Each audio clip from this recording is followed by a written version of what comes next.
Hello guys, so for today's video is uban yung magpa-check up. So kay wala pa man may kabalo kung asa may magpa-check up. So mangita sa mi dito sa downtown sa Quirino Street. So as you can see mo na siya mga burot-burot na painaw nga murag naong og unggoy. So pasagdain na lang sa anak kay wa pa na naka-get ready with me kay. Tungod sa kadali-dali kay nga akong partner basta ka yaw-yawan gipadali-dali na ko. So mao na ni siya nang larga nami. So padulong nami sa amo ang tulunghaan. Unya ang akong bibitan awa ganiha pa ni gibit-bit niya ang iyang sudan niya to sino kaning isa dinhi murag si kinsa nga murag na unsa siya mo tapad siya kamay nga bawal man ang ta baby dinhi sa front seat. Oh no. So hello guys. So nami diri karon sa Quirino Street. So look at my skin. As you can see, dagan jud siya burot-burot. Ay, sit down. Dagan jud kayo siya burot-burot, guys.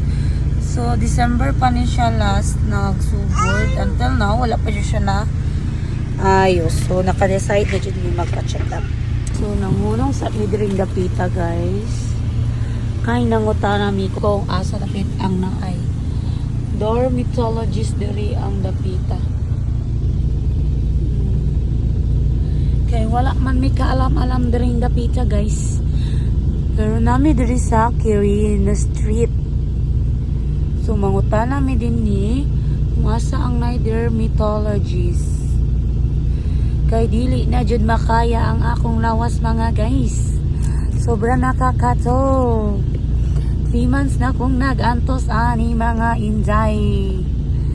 So akong partner is nangungutan-ngutana sa siya. While kami nag-waiting ni dinhi sa sulod sa sakyanan. Nadra. Tara ta magbaba na ta.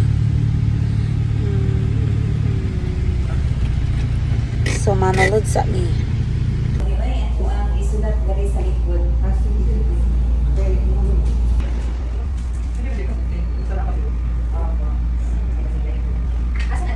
Panakan po. Yes po. Sa Pamana, Malagamut Road. Panakan, barangay Panakan. Lagi. So, human na jud ang check-up guys. So, wala na kayo kung naka-video sa sulod kay tungod bawal sa ila then makasabanta. So, respect na lang po sa ila. So, gitagaan ko niya ang resita. Muna lang niya akong gipalit din sa kilid sa ilang office. So, dari na lang ko nagpalit og resita. Sobra kainit kaayo. So, as you can see sa kong face, halata kayo nga haggard kay porting inita. So, padulong na mi manguli. Dini na lang miniagi sa munggi agian ganiya shortcut. So, tanawa kong duha ka anak guys. Hasta kabulingit basta mukao na ganyan silang mga nips ambot na lang. Bigaso na lang dyan yung sulod. So, pasensyahay akong tingog na nag-voice over ko kay nami na ako sa sulod sa sakyanan. So, update na lang tamo later. Kauli ang mga bata nga badlungon. So, hi guys. Na-Japon Medjeri sa Kabantian. Kay ni hapit sa mi burger kay super kagutom na jud. So, tanawa kong dagway guys. Na-stress na. Sa sobra kakatol. Ako kasabotani. Init pa jud. Lami kay matulog. Nawa ko kasabot. Saan na jud niya akong panit.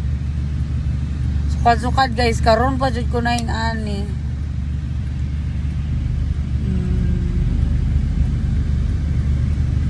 Stress na kayo ko. Lami na kayo matulog. It's very traffic here guys. Kitinggawas sa mga estudyante. Sige, mangula sa amin guys. Bye.